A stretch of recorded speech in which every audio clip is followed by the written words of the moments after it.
first speaker of today is Mr. Jason Woods. Thank you very much for the introduction. Can you all hear me okay? Yeah, I'm loud and clear. Just give me thumbs up if I'm loud and clear. Excellent. Well, very good morning to you all. And it's a pleasure to be involved with the technical workshop. And I hope that we can bring more of these type of workshops together to help us grow knowledge and be confident when we're working in different industry sectors.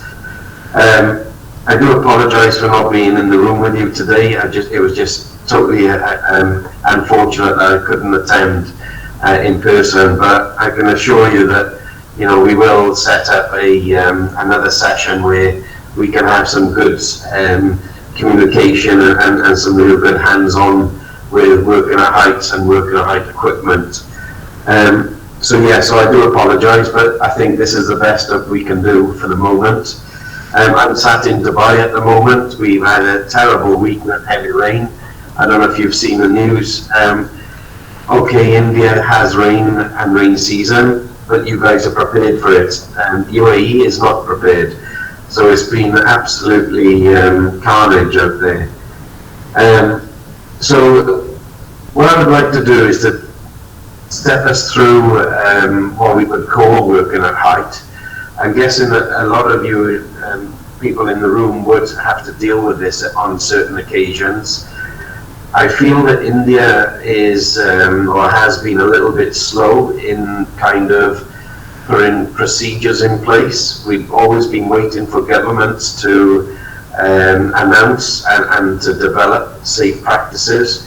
But I think even before I start the presentation, I think hand on our hearts, we should do the right thing regardless. And naturally, a government entity would always quote, all workers, all management must be trained and competent. And just leave that thought in your mind, like I say, way before we start carrying out any kind of talking you through any presentations. And I find this with a lot of countries, especially in the Middle East, where we're always waiting for this document to arrive. And I've seen it whether it's Qatar, Kuwait, Oman, and it takes time. It does take time to embed something into industry as a standard. I'm not saying it's out of the reach, it's not, but I think sometimes as contractors, as project leads, it's important that we as entities try to do the right thing, put the standards in place, put the procedures in place. And I think then it can help us reduce the risk of incidents and accidents. So I'm just going to share my screen a minute. If I just go there, like so, I'll go there. Okay, so let me just. Can you all see my screen now or not?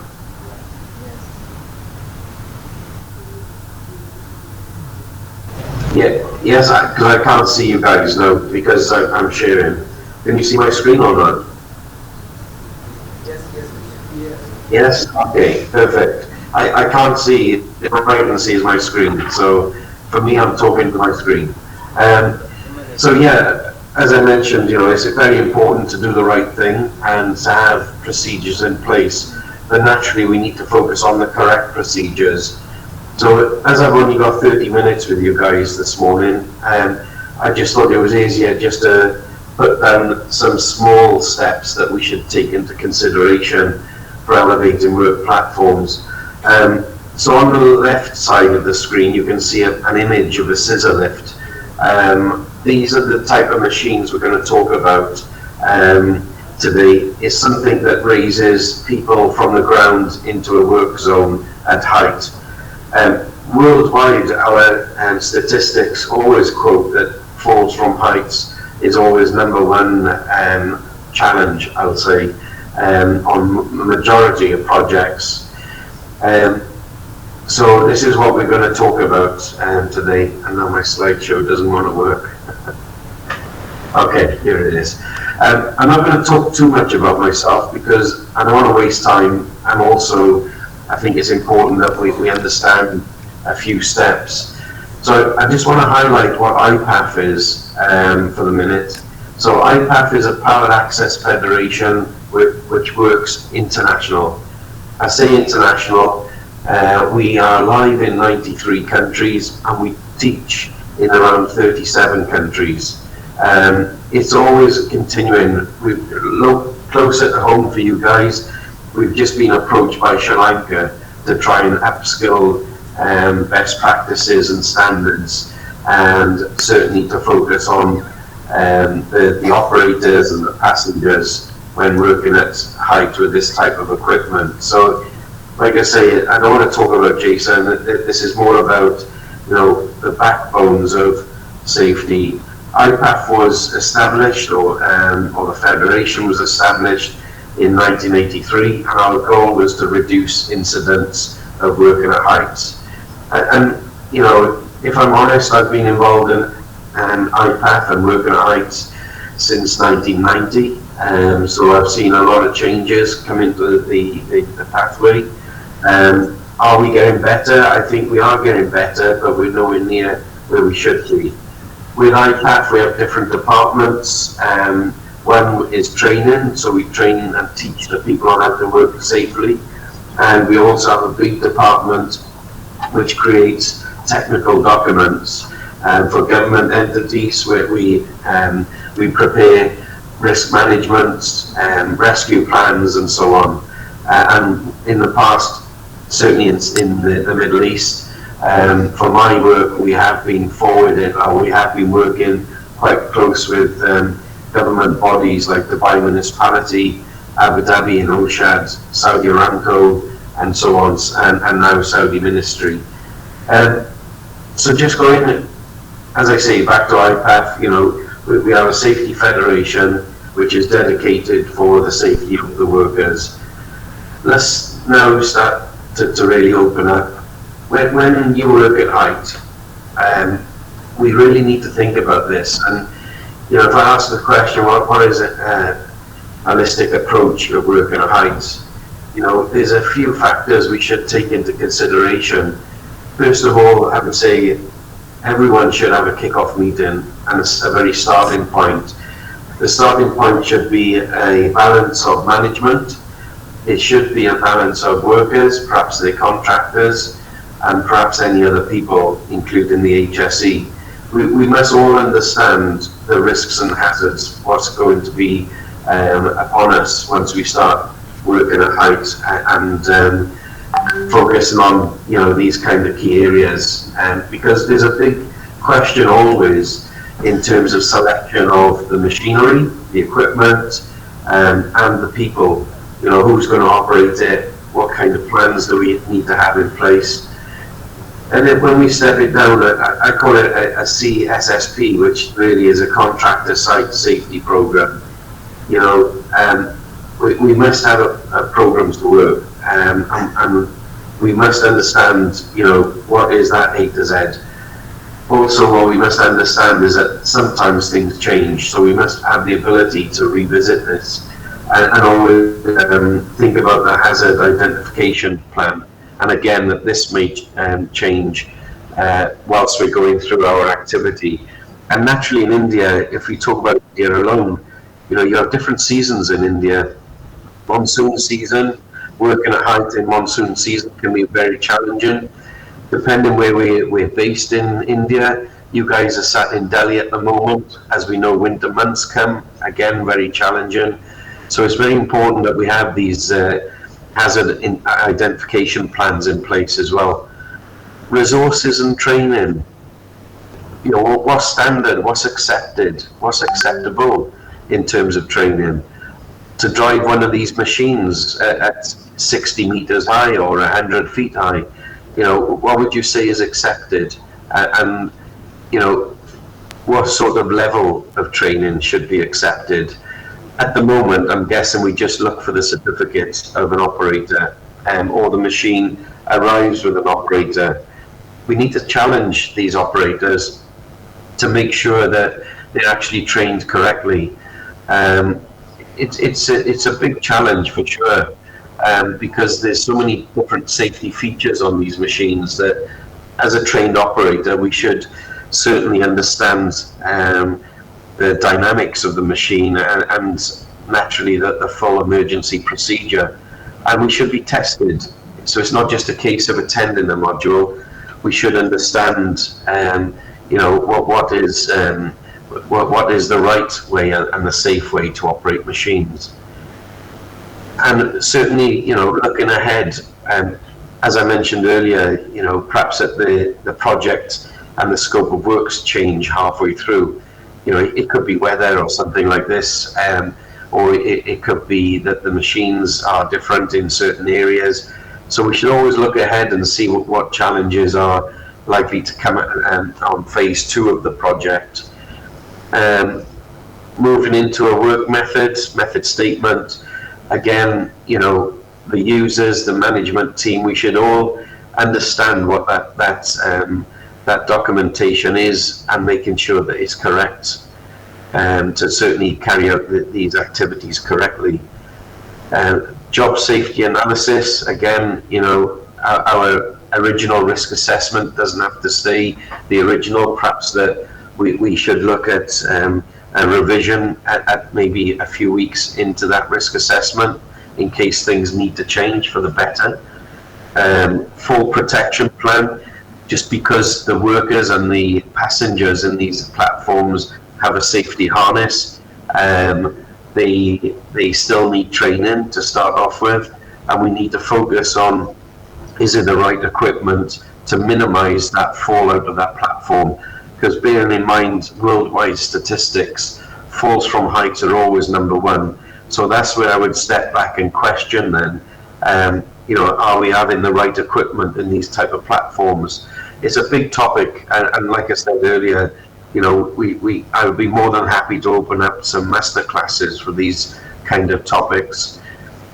Rescue plans, it's not one shoe fits all. A machine might get stuck, it might just run out of power, it might catch fire, it might tip into a building.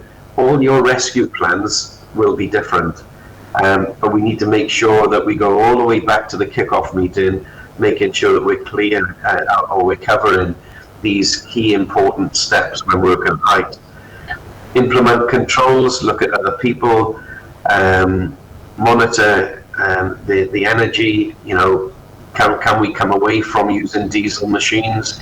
Is hybrid machines okay? Assess and upgrade and improve your risk assessment always, and focus, like I say, on the work schedule.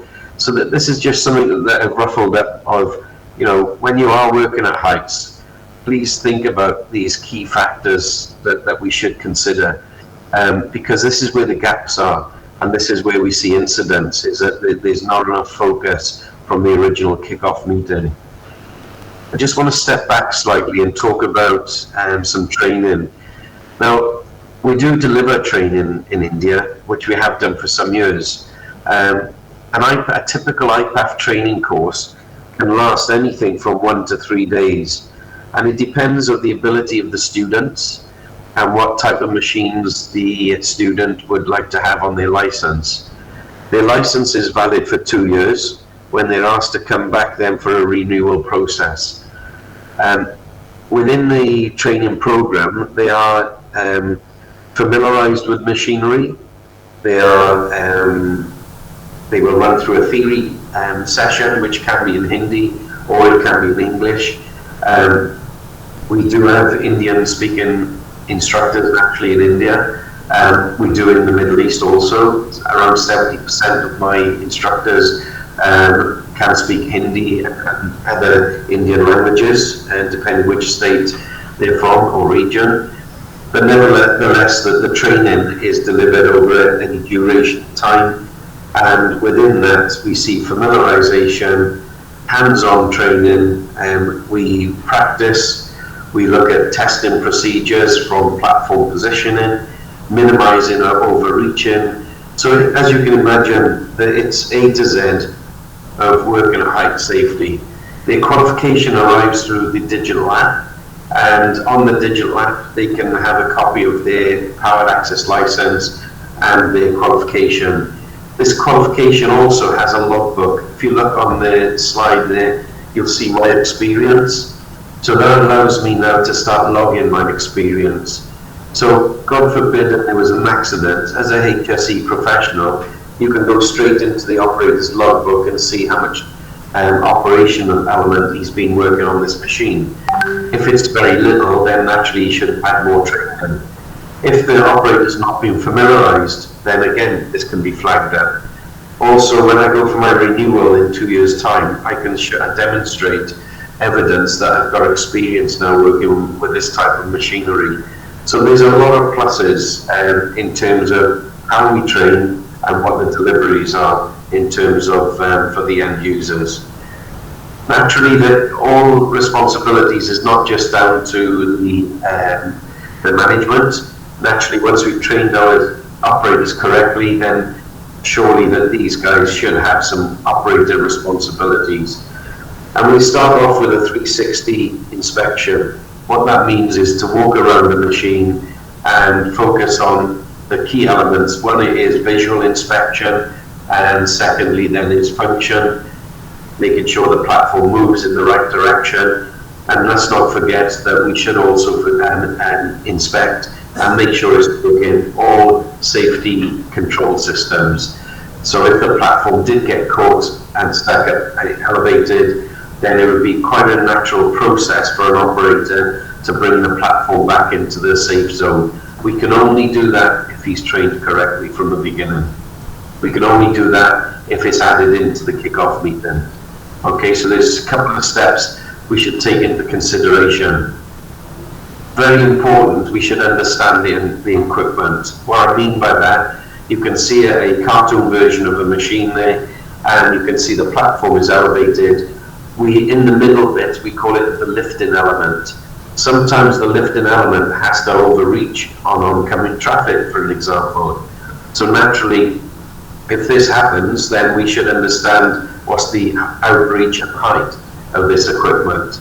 We must never extend where we shouldn't be extending, because again, we're just relying on an incident, or we're expecting, an incident to happen in the near future. So certainly, going back to your kickoff meeting, training and operator responsibilities, we must understand the equipment that is going to take us out to the work zone. Remember, this equipment is designed to help us work safely. In terms of communication should be very clear. We must have a system in place where we can communicate always with the operator. If it means that we have two-way radios or something like this, then it wouldn't be a bad idea to add this at the very beginning and make sure everybody understands.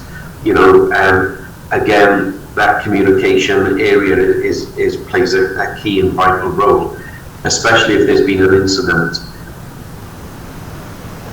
And again, protecting your workforce. As I mentioned briefly earlier, we have fall protection equipment. We call it harnesses. In India, we call it safety belt. I don't know if you're aware, but we have a divide between lanyards. Lanyards is the belt or the tail, which is at the end. We have two types. One is called a restraint lanyard, and one is called a fall arrest lanyard. In this type of platforms, you must only use restraint. Why must you only use restraint? It's simply because you have a big risk of being catapulted out of the platform. If this occurs, then we have a risk of overturn and a severe risk of injury to the person. Okay, this is common in our industry, and I would still say, especially in India, around 95% of operators are still using the incorrect personal protective equipment, which leads them to a fall from height. They're either not wearing personal protective equipment, they don't clip it to the right area, or they have the incorrect lanyards, which allows the operator to be flung out of the platform. So I've got a short video here, which hopefully will work. So on the top right hand side, the person is reversing the equipment off a vehicle which has been transported, and as you can see that the operators don't have any harnesses on. He's now, I don't know if think it's going to work. Well, we're back here. In terms of once he takes the bottom platform down, then he'll get flung out of the platform. It doesn't like. Yeah, here we go. I think there's a glitch with my internet, but what happens is once the last two wheels hit the deck, it's about 100 mil, 4 inches. Once these wheels hit the deck, the chassis has a shock load, and then it's enough to fling the person out of the platform. So it's not always about height. So as you can see on the images here, even at 2 meters elevated, if we're going over uneven ground or offloading the machine, if I'm not securely and fastened in that platform, then I have this big risk of being catapulted out. On the right side, you can see two operators which have been flung out where the machine has failed. The machine has failed because it's too heavy for the ground. One of the guys had a harness on and he's clipped to the handrail, which is kind of not the right way, but it stopped him from hitting the floor.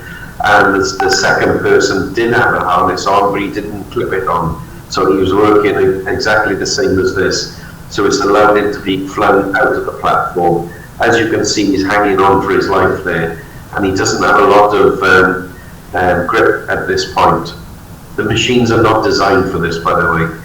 They're designed to give us safe access and egress to and from our working area. I know it's only a short presentation for you guys today. 30 minutes is quite hard to teach or to discuss in some real depth.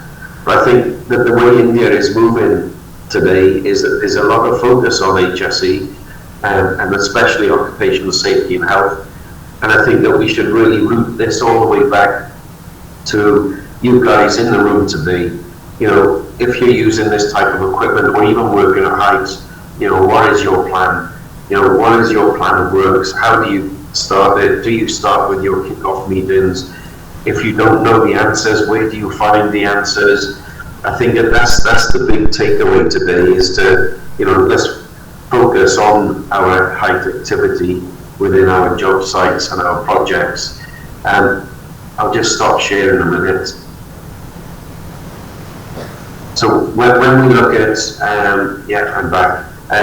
When we look at productivity and safety, it's always a hard balance, I think, to get it right.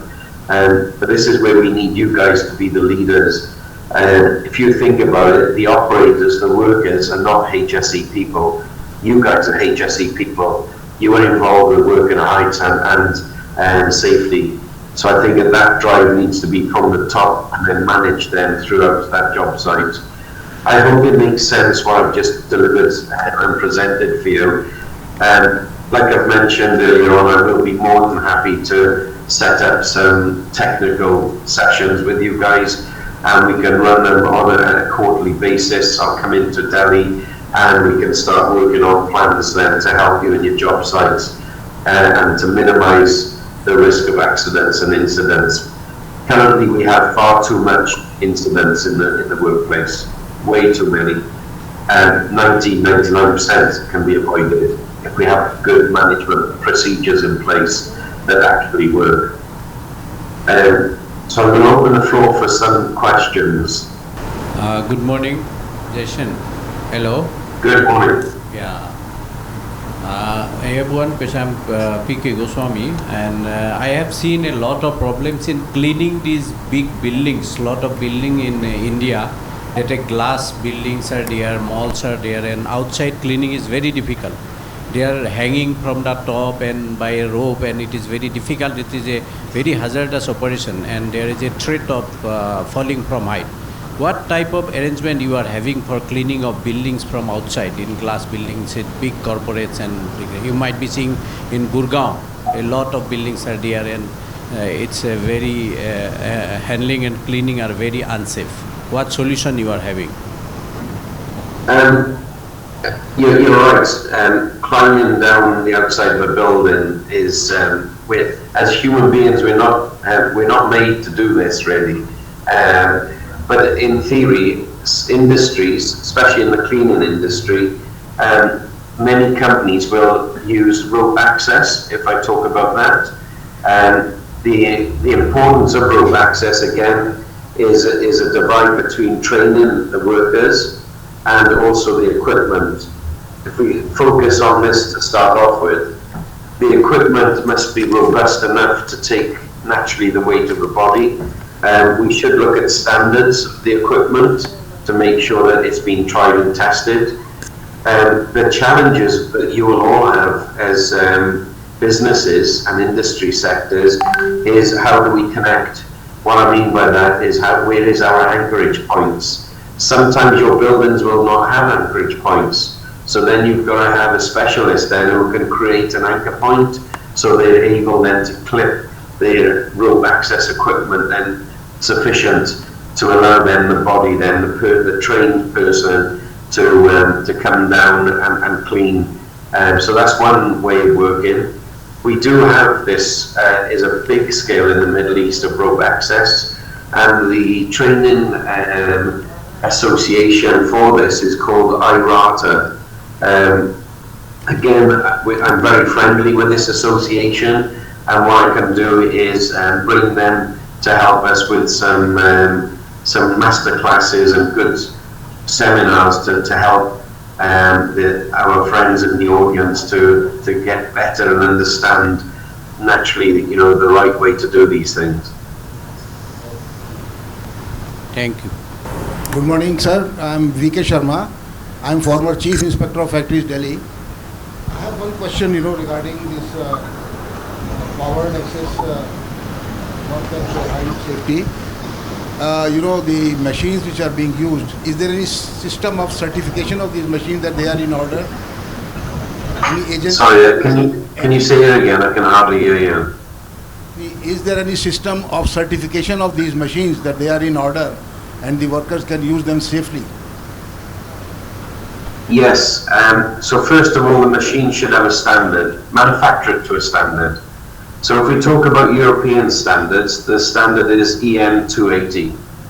Okay. If you talk about American standard, it's ANSI A92, which is a manufacturing standard. So meaning that we would expect to see safety features on the machine. In between this, we should have a process where a third-party inspector should have the confidence to inspect the machine on a regular basis. Now, I believe in India that what the process is at the moment, if the machine is in the owner's facility, meaning their rental yard, then the machine inspection process is every 12 months. If it's on a project or a construction site, then in India we accept it to be inspected every 6 months. As a general rule, throughout the world, we inspect equipment every 6 months. If it's been involved in an incident or it's done a lot of work, we might reduce that, depending on what the manufacturer would quote through their standards. But yes, there should be a standard of equipment, hence that we would expect them to see safety devices built into the machine. The machines are designed to lift people safely into a work position. Thank you very much. Thank you very much. Thank you.